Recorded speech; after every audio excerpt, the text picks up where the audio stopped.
Hi Taurus, welcome to Higher Source Tarot for your June 2021 tarot reading. This is for all Taurus, Sun, Moon, Rising, and Venus. If you are new to the channel, welcome to you. I'm glad you are here. I post new readings every Monday, then again on Friday. So if a reading doesn't resonate, you can check back in a couple of days and just watch a new reading. Check a different part of your chart, or even look around on those Monday readings because the format is different every week. It's a different style of reading from week to week. Thanks to everybody for subscribing and watching the readings and just supporting the channel, and of course hitting that like button. I always appreciate it when you do that because it does something to the YouTube algorithm so that YouTube will show this video to people who are searching for this kind of a reading. And if you haven't subscribed, I'd love to invite you to join us and subscribe. Then you'll know when anything is posted here. So let's get the guidance for Taurus, Sun, Moon, Rising, and Venus. What does Taurus need to know, please? What messages do you have for Taurus, please? Whoops, I had a card fall out. We're going to put that in the clarifiers. Okay, let's just do one more. All right. All right, so we'll begin here with the tarot, and then we'll get into the angels here. Current situation, interesting. You've got the King of Cups with the Moon. Your destiny is the High Priestess. The Eight of Pentacles is in the distant past. Interesting, 8, 9. I was wanting to get the 10 here. So the 8 and 9 are in the past. The Lovers is the energy coming towards you. You're represented by the 6 of Swords. The person or situation you're dealing with is the 9 of Wands. You've got the 3 of Cups. Beautiful reading. My God. The 3 of Cups. Oops, I realized you had 2 cards come out. 3 of Cups is in the hopes and fears, judgment, and the outcome. So I'm just going to take 1 off of the bottom because you already had 2 cards come out, and we just do 3 as our clarifiers. So these are the things that they're advising you might need to do or to recognize in your life in order to move along on this path, on the energy that's presenting itself here. So you have overall here, you've got Gemini, Pisces, you've got Taurus here, you've got Earth in general, so Taurus, Virgo, Cap. You've got fire, air here too, and you've got all the elements, okay? So with this, I feel like there may be some kind of decision that you need to make with the 2 of Pentacles, and the 5 of Pentacles has you moving away from something. But really, when we're in this, when we talk about energy, it's important that we are moving forward towards something, which is why I like to see the Knight of Cups, because he's a visionary. The 5 of Pentacles, as you move away, it really becomes, what am I moving toward? Because anything you leave, you end up bringing your energy with you. You bring it along with you. And so the Knight of Pentacles, Knight of Cups is a visualizer, okay? He gazes out, he's got an offer, but he sees the reality, the creating of reality in his mind. He sees it as you would in first-person reality. So it's all about you visualizing first-person reality. What is it that you want to attract here? I mean, you've got 4 major arcana, so it's definitely a powerful reading. So the King of Cups allows you total transparency in a relationship. It's a relationship that's very mature. And this with the Moon may indicate a new phase for you.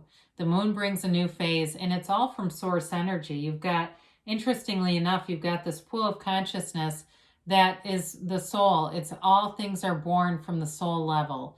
And so the Moon always mirrors the sun. And so it brings in that warmth of the sun, the creativity, the revitalization here. It's an emotional time, though, with these 2 together. Maybe a Pisces that you're attracting here. And with this, though, there's love. There's love on the line for somebody. And it's all about building things up, building a future together, and letting go of the ego. So if there's some piece of this that seems tied to the ego constraints, you're being delivered out of it. So if somebody has like a lot of debt from student loans, I do see you getting your finances in order here. Or maybe your focus has been so much on finance that you just haven't had the time to devote to this, but it's definitely hanging out here. And I do feel like there's a little bit of discomfort around it in some ways. Wanting to move forward, but again, feeling like there's something in this more material plane that's holding you back. You know, it does feel like it's financial, like somebody with debt that doesn't want to move forward because they feel like they need to clean up their debt first. You know, they got this sort of implanted limiting belief, this, you know what I mean? Like this set of rules that they've got to follow. So it might be you or the other person, but somebody's got that going on, and that's what's holding things up. So the High Priestess is in your destiny. You've got a psychic gift. You've got a natural ability. She's the card of the psychic. Very analytical energy, but passive. There's pure potential here. There's great wisdom and balance here. She holds the laws of life on her lap. So part of your journey here is really recognizing, going through all this curriculum here, this earth school, and really recognizing the divine nature that you really are. Okay, when you're in this energy, you don't have lack. You know, there's no limits here. And so it is about being true to yourself in this journey, but on a soul level, not so much the ego level. Now, I will say this, on the soul level, your higher self will never tell you to lie, cheat, or steal. Your higher self is not going to tell you to go have affairs and things, okay? It's really about getting that source guidance and hearing having the discernment between the ego, the voice of the ego, and that intuition, because this is intuition. So it may be some of those nudges that you get that you start to follow them more easily. Like, hey, go over here, and you go there, and there they are, you know, or you go over there, and there's the job that you've been looking for. So the Eight of Pentacles is in the distant past. It's being laser focused on something with money, really being focused on a job, and it pays off. It may also, for some of you, be focused on moving into a better living circumstance. Especially if you're living like with a lot of people and it was getting chaotic for you, you may have really been focused on, somebody says, I got to get the hell out of here, and wanting to just go, this is all for this, you know, that you put a lot of emphasis on it, and thank God it goes through, because this could have ended up being a 5 of Cups kind of a thing if you weren't careful. But it does go into that 9 of Pentacles, which I like to see for you. So for some, there's some freedom in this too. And maybe it's the other person who's got the debt and you're the one that's financially free. Taurus likes a lavish lifestyle. I say this all the time. I'm going to tell you a quick story about a good friend of mine who's a Taurus. I had a meeting with someone and the person made a remark that was very odd. And I said to my Taurus friend, I couldn't tell if she was being passive aggressive or just socially inept. And my friend said, oh God, no, she's way too dumb to be passive aggressive. This is my Taurus friend. She said, now when I do that, you know, when I take a stab at somebody that's passive aggressive, I think, yeah, got him. It made me laugh so hard, like, because this woman is a teacher too. So it was pretty funny. But anyway, with this, you're on the right track. You're investing in the right things here, and it shows up here. 9 of Pentacles is feeling confident. It's having money. In terms of somebody here, I feel like you did move into a better living circumstance. It could have been an apartment where there's a nice nature area. But I do see somebody with like some kind of a garden. It feels more like a co-op kind of a thing. Like it might not be at where you live, but maybe you're part of like a co-op where you have an area where you plant stuff. I don't know, but I do see that. But with this, abundance and prosperity flourish around you. So you may have gotten some money here too. That was kind of a tipping point. If you felt scarcity, this pushes you over into feeling a lot more secure. And so in this energy, she is a single lady. But if you were single here or you have been single, this is like not minding it one bit. You know, some of you, it may be like, yeah, it's hard to get into something because you are secure. And it's tough to do it because you find it may challenge that security. You don't want somebody to come in and mess up your stuff. But with this, it is a beautiful energy, and it's also going out and having fun. It's being out there and not really having a care in the world. You feel good, you look good, and it shows. And so the Lover shows up, and as we look at these cards, I mean, this is big time when you see this in the destiny, the outcome, and in the near future. There's something powerful happening here. There's powerful energy at play in your own vibration. This is all coming from you, right? There's nothing that happens around you that is unrelated to your energy field. So you're attracting a relationship that changes your life. This is life-changing. It's synergy. It's coming together, and there's a powerful, energetic connection with this person. It's love. There's no doubt about it. It's a match. And it's an interesting card because Adam is the conscious mind, Eve is the subconscious. So Adam looks at Eve while she looks up to the divine. All right. And so it's that collaboration between the conscious mind and directing your thinking, the subconscious mind, which believes whatever you tell it, and the divine that you are letting in and having work through you. It's that power that creates worlds. So in a relationship, there's a beautiful connection here, but in the backdrop, you'll see that mountain. That can represent a choice. So again, if there's somebody here with debt, you may decide just to figure it out with them if it's you or them. Or there may be a plan in place that's getting it resolved, because I understand people say, oh, I love them, but I don't want to take on their debt. Maybe there's a prenup in the future. I don't know. But it's also a card of fertility, so be aware of that. If that's part of it too, that there's an unexpected baby and the finance thing has to do with that. So the Six of Swords is you moving forward. It is a card of travel too. You don't have a ton of other cards that indicate travel, but that Nine of Pentacles indicates some money to do it.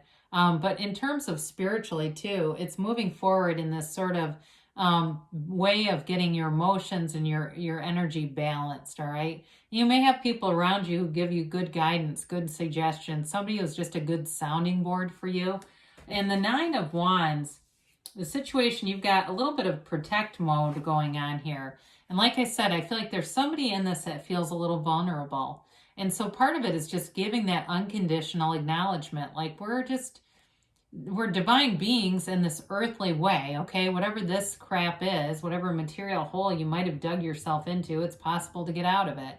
And so some of that may have been a subconscious belief about money. It might even be a conscious belief about money. Like I've been in this pattern of my whole family's been poor. How am I going to get out of this? I'm not a Rockefeller or a Carnegie. Well, lots of people come into money. They didn't grow up that way. It could be you too, or it could be them. So with this, there's a little bit of a guardedness, but the other thing about this is that they keep moving forward regardless. The relationship moves forward regardless. So this could use a good dose of love, to kind of nurture it along, heal anything that brings in fear. And so Three of Cups is celebratory energy. It's reunion. So for some, there may be a love interest that you reconnect with.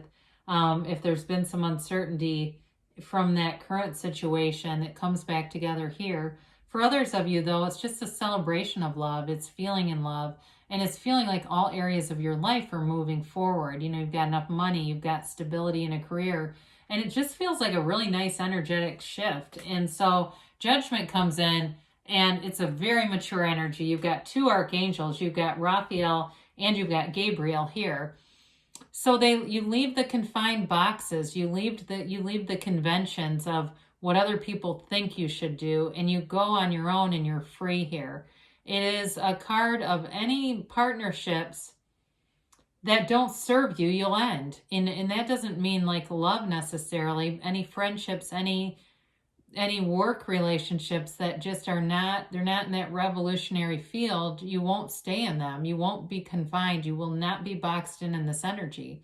So you rise up and leave those confines, those constructs, and it allows you a wonderful creativity. You look around and you can see things through a different lens, one that allows you to create, to find ways to even make more money, to find ways to have a life that you've always dreamed of. It's a card of self-mastery, and it's a card of empowerment. It's this great sort of like Judgment Day. All the effort, the work, the time that you put into manifesting, here you get the payoff. They're celebrating, right? Their arms are up and upright like the Ten of Cups kind of energy. They're praising. This is not a down energy. It's not a judgment against you. It's for you. So it's a beautiful uplifted energy there. And so let's see what the angels have to say here for Taurus.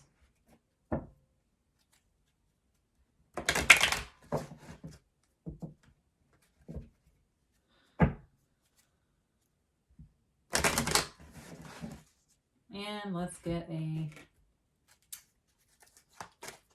timeline here for Taurus.